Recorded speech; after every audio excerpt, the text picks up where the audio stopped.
بریم با هم مهمترین نکته میلیونی باب رو بهت یاد بدم. زمان اولین برشت گردنت باید کاملا صاف باشه بدون اینکه به سمت پایین خم شده باشه و باید در قالب اسکوئر یا همون مربع یک خط صاف برش بدی.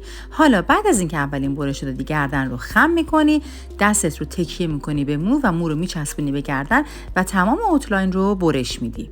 همین کار رو در کل سر تکرار میکنی و حالا چپ و راست رو با هم چک میکنی که با هم دیگه برابر باشه. حالا یه تقسیم بندی 7 بلند انجام میدی و دقیقاً شکل چیزی که تو دست من میبینی برشت رو شروع میکنی. این پست رو همین الان سیوش کن تا این آموزش رو چندین بار تکرارش کنی تا تمام قلقاش دستت بیاد. حالا یادت نره که کلی از این نکته‌های آموزشی داریم. حالا نگاه کن پس گردن چقدر تمیز در میاد.